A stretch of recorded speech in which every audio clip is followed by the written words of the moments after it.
Essa última declaração do Fernando Haddad, hein? O candidato do PT acusou o general Mourão de ter cometido torturas durante o regime militar numa sabatina promovida pelo jornal O Globo. A denúncia foi baseada numa fala do cantor Geraldo Azevedo durante um show na Bahia no último final de semana que viralizou nas redes sociais. Muito bem, o Fernando Haddad pegou carona nessa fala e utilizou como resposta durante a sabatina. Porém, há uma contradição clara, um erro de informação, porque o general tinha só 16 anos em 1969, quando o cantor foi preso. Sequer havia ingressado na carreira militar. E aí, hein, Vera Magalhães? Olha, é muito complicado isso, Silvio, porque nas últimas semanas a tônica do Fernando Haddad, quase um discurso de uma nota só dele, foi se dizer vítima de fake news.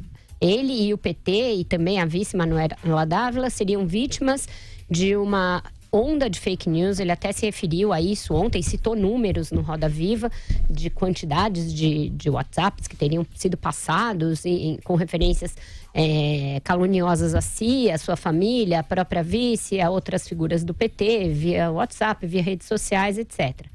E o que ele faz? Ele vai e vocaliza ele próprio durante uma sabatina, repete mais de uma vez, repete sucessivas vezes, que o general Hamilton Mourão, que é vice de Jair Bolsonaro, teria ele sido o torturador do cantor Geraldo Azevedo.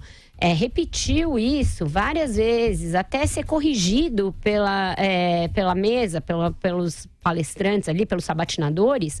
E ainda assim não se desculpou, ainda assim não fez nenhum tipo de retratação. Continuou, seguiu o baile para só depois, na coletiva, admitir o erro. Isso é muito grave, porque isso não é só propagar fake news. Isso é você acusar uma pessoa de um crime de lesa humanidade, que é o crime de tortura. É uma coisa de uma gravidade inominável e para a qual bastaria uma checagem na Wikipedia. Não precisava mais do que isso. Era só ver que em 1969, quando o Geraldo Azevedo disse ter sido vítima de sucessivas sessões de tortura, o que é lamentável, o que é muito triste, o que é execrável, o general Hamilton Mourão tinha 16 anos. Portanto, as coisas eram incompatíveis. E bastaria uma checagem com o próprio cantor, que vendo a celeuma que provocou, soltou uma nota posteriori, negando, se retratando, pedindo desculpas. Mas aí a mixórdia já estava feita, né? O melê já estava armado, porque é muito grave isso. O general Hamilton Mourão, ouvido pela Andréa Sadi, disse que isso é passível de processo, não anunciou que vai processar, mas disse que e de fato você está acusando alguém de ser um criminoso e cometer um crime gravíssimo. Então eu acho que isso é um retrato vivo de que as fake news foram de fato uma das notas tristes dessa campanha e que elas não têm cor partidária, elas estão disseminadas à torto e à direito e não estão só na Deep Web, não estão só no WhatsApp, não estão só nas redes sociais, elas estão na boca de candidatos à presidência, cujas assessorias normalmente são muito bem pagas, deveriam conseguir produzir uma preparação para uma sabatina que incluísse uma mísera checagem de datas de nascimento e ingresso no Exército de um candidato à vice-presidência da República. Algo muito sério, muito grave. Não é admissível que um candidato propague esse tipo de coisa sem averiguar o que está dizendo, e isso tira do PT, que já não tinha nem um pouco o monopólio da verdade, né? A gente sabe que o PT, em outras campanhas, já praticou esse tipo de coisa, e a gente já falou disso aqui muitas vezes, aí tira até o discurso sobre os ataques mais recentes. Este foi baixo, este foi mentiroso e foi proferido pelo próprio candidato. Perfeito. Essa não sobrevive ao Google, né? Não. A qualquer... Não. Enfim, e melhor crer que ele não soubesse da informação, né? Mas de repente repassou mesmo assim. E aí, Andreasa?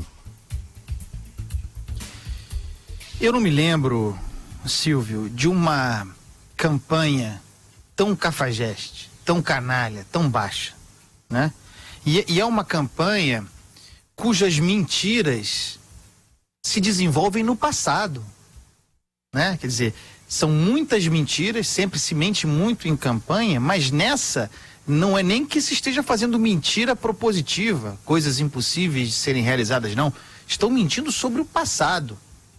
Então vocês vejam o caso do cantor Geraldo Azevedo, né? É um militante do Ele Não, claramente. É um artista, faz parte de um grupo de pressão muito definido, muito atuante nessa campanha, sem qualquer efeito, que se diz barbaramente torturado no final dos anos 60, em 69, não há nenhum motivo para duvidar da palavra dele, mas do nada o cara saca uma acusação contra um sujeito e dá tons de verdade a isso. Quer dizer, foi torturado pelo general Mourão e acabou, bola pra frente. Passam-se vários dias, porque isso aconteceu no final de semana. Chega na terça-feira, numa sabatina de um grande jornal, e um candidato a presidente da República reproduz isso com ares de indignação, fazendo uma crítica à imprensa, dizendo que isso deveria estar nas manchetes dos jornais. Que o general Mourão, então, com 16 anos, havia torturado o cantor Geraldo Azevedo. No final das contas, para mim, entre os vários equívocos, sem dúvida uma manifestação de desespero do Fernando Haddad, porque isso, para o Haddad, certamente significava na cabeça dele, e entre seus assessores, se é que ele conversou com seus assessores a esse respeito, significava uma carta na manga.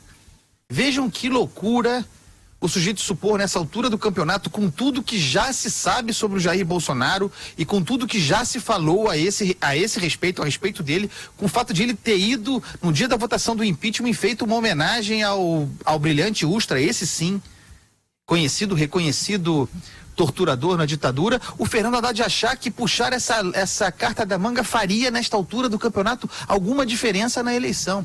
Então, denota um desespero, não é um erro, não é um equívoco, é uma calúnia, é gravíssimo. Eu espero, porque a lei educa, eu espero que o general Mourão mova ações contra aqueles que o agravaram.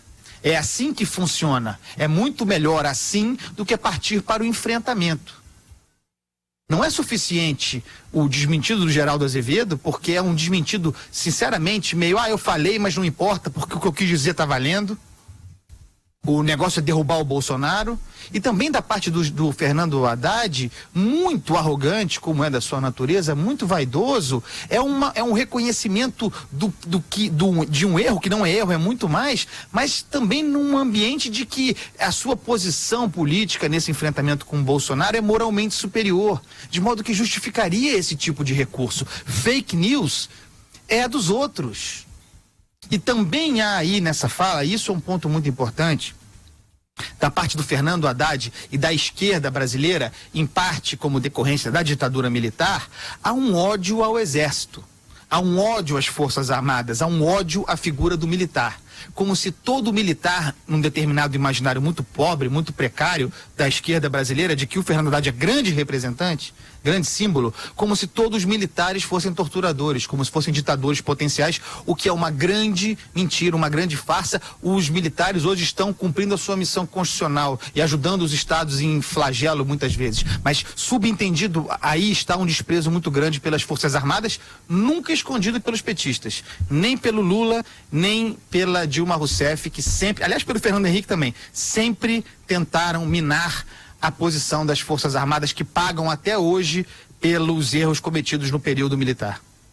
Bom, aí já discordo um pouquinho. Eu acho que a gente também não deve extrapolar nem por um lado nem por outro, né? As Forças Armadas cometeram os erros e até, em alguns casos, já comprovadamente crimes, porque tortura é crime, no passado, e isso ficou no passado. Eu sou a favor de que a lei de anistia resolveu esse contencioso.